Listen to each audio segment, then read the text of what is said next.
अभिवादन के साथ हार्दिक स्वागत है आप सबका।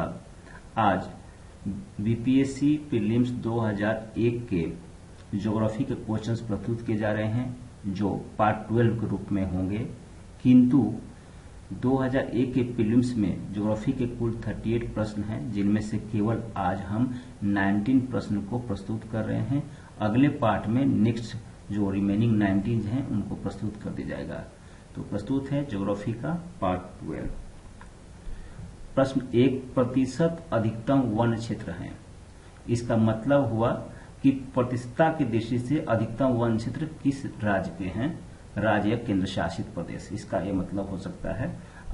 तो इसका उत्तर है 2001 के अनुसार उत्तर मिजोरम है, किंतु जो अभी लेटेस्ट रिपोर्ट है भारत वन स्थिति रिपोर्ट 2019 जो दिसंबर में आया था, इस रिपोर्ट के मुताबिक राज्यों में तो मिजोरम है 85.41% के साथ, किंतु प्रश्न से स्पष्ट नहीं हुआ कि राज्य या केंद्र शासित प्रदेश कह रहा है।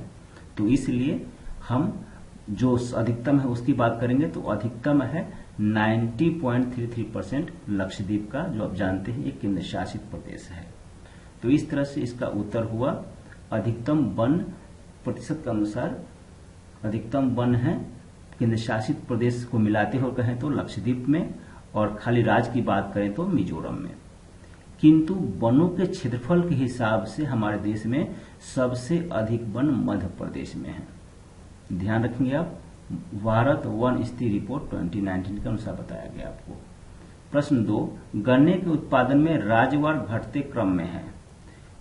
उसका उत्तर है सबसे आगे है उत्तर प्रदेश, फिर महाराष्ट्र, तीसरा कर्नाटक और चौथा तमिलनाडु। यह लेटेस्ट क्रम है।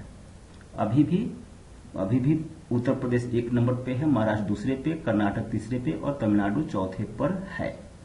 अगर उत्पादकता की दृष्टि से देखें तो अर्थात प्रति हेक्टेयर उत्पादन की दृष्टि से देखें तो तमिलनाडु सबसे प्रथम स्थान पे आता है।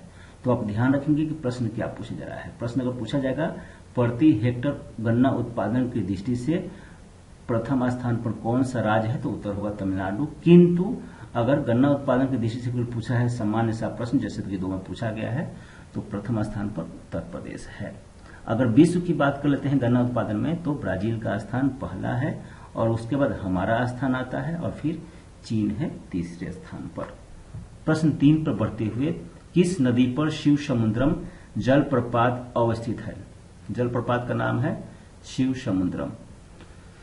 समुद्रम फॉल्स। यह कावेरी नदी पर है जो कि कर्नाटक राज्य में है और इस फॉल्स की ऊंचाई है 98 मीटर। ध्यान रखेंगे आप, नदी का नाम याद रखेंगे, राज्य का नाम याद रखेंगे और इसकी ऊंचाई कभी कभी पूछी जाती है, इसे भी याद रखेंगे। प्रश्न 4, गंगा के किनारे सबसे बड़ा शहर है। गंगा किनारे देख लीजिए, गंगा किनारे जो महत्वपूर्ण शहर हैं उसमें हरिद्वार, प्रयागराज, वाराणसी, फतेहपुर, पटना, भागलपुर और जो उत्तर है कानपुर। तो इन शहरों में सबसे बड़ा शहर है कानपुर, जो गंगा किनारे बसा हुआ है।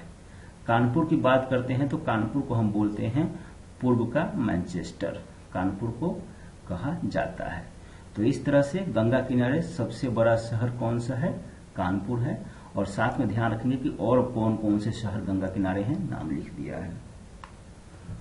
गद्दी लोग निवासी हैं। गद्दी एक जनजाति है, कहाँ के निवासी हैं? तो ऑप्शन के अनुसार जो ऑप्शंस थे इसका उत्तर होगा हिमाचल प्रदेश, किंतु जम्मू कश्मीर में भी गद्दी लोग निवास करते हैं। तो कहेंगे गद्दी लोग हिमाचल प्रदेश के और जम्मू कश्मीर के निवासी हैं। आगे बढ़ते हुए, मानस नदी किस नदी की उपनदी है? उपनदी मतलब सहायक नदी। तो मानस नदी ब्रह्मपुत्र की सहायक नदी है। मानस के बारे में विस्तार से है कि भूटान की सबसे बड़ी नदी है। इसकी लंबाई दिया गया है 376 किलोमीटर के लगभग और ब्रह्मपुत्र नदी से यह जोगीघोपा में मिलती है। जोगीघोपा स्थान है जहां पर मरुभूमि से मिलती है मानस नदी। तो याद रखिए मानस नदी सहायक नदी है अर्थात उप नदी है ब्रह्मपुत्र नदी की। 7 नंबर पर बढ़ते हुए, कौन सी नदी भ्रंशद्रोणी से होकर बहती है? भ्रंशद्रोणी से होकर बहने वाली नदियों का नाम पूछ रहा है। एक तो उत्तर हो गया, देख लेते हैं। उत्तर है पहले नर्मदा, फिर इसी में बताया गया है कि भ्रंश द्रोणियों से बहने नदियां हैं दामोदर, ताप्ती, माही। ये सब नदियां हैं जो कि अरब सागर में गिरती हैं और भ्रंश द्रोणियों से बहती हैं। फिर उत्तर पे बात करते हैं। उत्तर जो नर्मदा है, नर्मदा का उद्गम होता है अमरकंटक से, बार बार पूछा गया है। और ये सब नदियां जो भ्रंश द्रोणियों से बहती हैं वे एस्चुरी बनाती हैं, जबकि सामान्य नदियां डेल्टा बनाती हैं। तो डेल्टा नहीं बनाती ये नदियां, एस्चुरी बनाती हैं। और अब अगर हम नर्मदा की बात करते हैं तो नर्मदा पर ही एक धुआंधार जलप्रपात है, धुआंधार फॉल्स है, जिसकी ऊंचाई है 30 मीटर, जो जबलपुर में है। यह भी याद रखेंगे, कुछ भी प्रश्न पूछा जा सकता है। फिर आगे विस्तार से दिया गया है बंगाल की खाड़ी में कौन सी नदी गिरती है और अरब सागर में कौन कौन सी नदी गिरती है। इसे आप वीडियो को पॉज करके जरूर देख लीजिएगा ठीक से। बंगाल की खाड़ी में गिरने वाली नदियां हैं गंगा, ब्रह्मपुत्र, गोदावरी, महानदी, कृष्णा, कावेरी। और अरब सागर में जिसे आपको हमेशा ध्यान रखना है, नर्मदा, तापी, दामोदर, माही, साबरमती, दमन अलग नहीं है, दमन गंगा, काली, पेरियार, जुआरी, मांडवी आदि। 8 नंबर प्रश्न है, निम्न नदियों में सबसे अधिक नदी पथ परिवर्तन किया है, अपना रास्ता बदला है। जो ऑप्शंस थे 4, उनमें सबसे अधिक रास्ता बदला है कोसी नदी ने। कोसी नदी के बारे में जानते हैं कि इसे बिहार का शोक नदी कहते हैं और यह गंगा नदी की सबसे बड़ी सहायक नदी है। कोसी नदी गंगा नदी की सबसे बड़ी सहायक नदी है, तो ध्यान रखेंगे आप। कोसी नदी बहुत रास्ता बदली है, जो ऑप्शन था उन नदियों में। 9 प्रश्न पहुंचते हुए महाराष्ट्र एवं कर्नाटक में पश्चिमी घाट कहलाते हैं। पश्चिमी घाट का नाम क्या होता है महाराष्ट्र और पश्चिमी घाट का नाम क्या होता है महाराष्ट्र और कर्नाटक में? तो इसका उत्तर है सह्याद्री पर्वत। पश्चिमी घाट की कुल लंबाई है 1600 किलोमीटर और इसका सर्वोच्च शिखर का नाम है दोदा बेटा, जिसकी ऊंचाई है 2630 मीटर। दोदा बेटा की ऊंचाई है 2630 मीटर, किसी एग्जाम में पूछा गया है। साथ में ही सबसे ऊंचा शिखर या चोटी कौन सी है, यह भी पूछा गया है, याद रखेंगे। पूर्वी घाट और पश्चिमी घाट का मिलन स्थल नीलगिरी की पहाड़ी है, यह भी याद रखेंगे। आप जानते हैं जैसे इंडिया का मैप देखते हैं, पूर्वी घाट और फिर पश्चिमी घाट जहां मिलते हैं, यहाँ पहाड़ी जिसका नाम है नीलगिरी की पहाड़ी। 10 प्रश्न पे भारत का सर्वोच्च पर्वत शिखर है, भारत का है गार्डविन ऑस्टिन, जिसे हम K2 भी कहते हैं और इसकी ऊंचाई दिया हुआ है 8611 मीटर। तो याद रखेंगे गार्डविन ऑस्टिन है हमारे देश का सर्वोच्च पर्वत शिखर। रैगुर मिट्टी, काली मिट्टी सबसे ज्यादा है, इस राज्य में सबसे ज्यादा है, महाराष्ट्र में सबसे ज्यादा मिलती है काली मिट्टी। काली मिट्टी को कपासी मिट्टी भी कहते हैं और कहीं कहीं इंग्लिश में कॉटन सॉइल या कॉटन मिट्टी भी कहा जाता है, लिखा जाता है। काली मिट्टी का काली होने का कारण होता है एक लवण जिसका नाम है टिटानिफेरस। टिटानिफेरस लवण के कारण काली मिट्टी का रंग काला होता है। 12 पे पहुंचते हुए भारत का सबसे बड़ा कपास उत्पादक है महाराष्ट्र।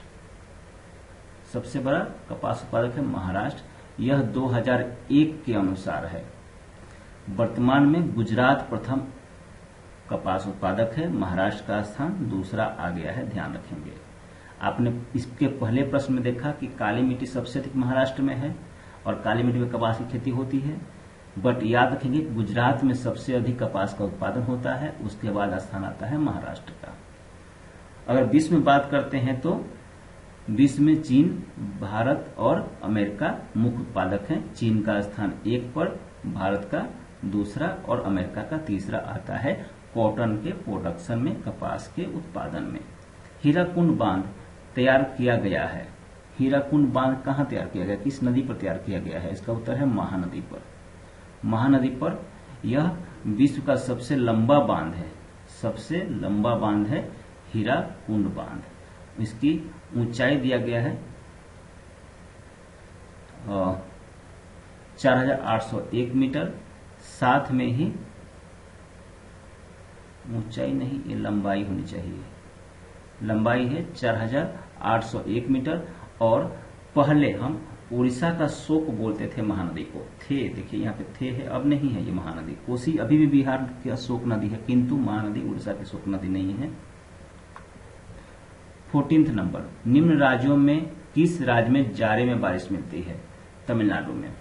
होता क्या है, क्यों बारिश होती है? क्योंकि उत्तर पूर्व मानसून जब वापस आती है तो उस वक्त जाड़ा हुआ होता है और उस वक्त सबसे अधिक बरसात तमिलनाडु में ही होती है उत्तर पूर्व मानसून के कारण से। आप जानते हैं इस वक्त दक्षिण पश्चिम मानसून का समय है।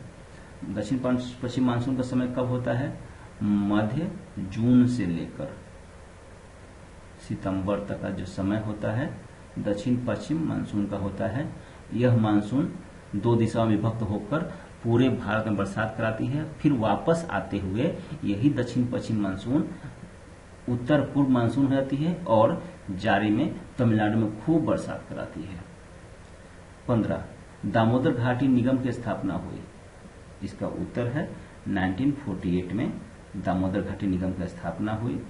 इसका निर्माण बिहार और पश्चिम बंगाल दोनों ने मिलकर किया और दामोदर घाटी निगम अमेरिका की टेनेसी घाटी योजना से प्रभावित थी। ये याद रखेंगे, टेनेसी घाटी योजना से प्रभावित थी दामोदर घाटी निगम। 16 पे खेती के अंतर्गत क्षेत्र के अनुसार भारत में सबसे महत्वपूर्ण खाद्य फसल कौन सी है? खेती के अंतर्गत क्षेत्रफल के अनुसार भारत में सबसे महत्वपूर्ण, इसका उत्तर है चावल। क्योंकि क्षेत्रफल के हिसाब से देश के लगभग 23% कृषि भूमि पर चावल की खेती होती है और उत्पादन और क्षेत्रफल दृष्टि से भी चावल सबसे महत्वपूर्ण है। खाली क्षेत्रफल दृष्टि से ही नहीं, उत्पादन की दृष्टि से भी चावल सबसे महत्वपूर्ण है हमारे देश का फसल। थाईलैंड को कंट्री ऑफ राइस कहते हैं, इसे याद कर लीजिएगा, एडिशनल चीज है। कंट्री ऑफ राइस किस देश को कहते हैं? तो थाईलैंड को कहते हैं, क्योंकि थाईलैंड में चावल का उत्पादन आवश्यकता से अधिक होती है। 17 पे कोरबा कोयला क्षेत्र अवस्थित है। कोरबा कहाँ पर है? तो जहां पर कोरबा है, कोरबा एक जिला है छत्तीसगढ़ का, तो छत्तीसगढ़ में स्थित है कोरबा कोयला क्षेत्र। और यहीं पे कोरबा में ही हसदेव नदी है, इसी नदी घाटी से कोयला का निष्कर्षण किया जाता है और यहाँ कोयला गोंडवाना युग का है। कोरबा कोयला क्षेत्र के बारे में हमने बात किया।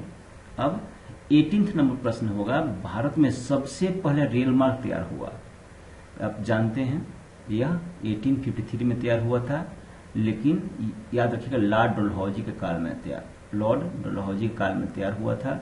उस वक्त लंबाई थी 32 किलोमीटर और 16 अप्रैल को शुरू हुआ था। इसी रेल मार्ग पर प्रथम रेलगाड़ी चली थी मुंबई बीटी से लेकर थाने तक। इसे आप जानते हैं, लेकिन याद रखिए लॉर्ड डलहौजी भी याद रखिएगा।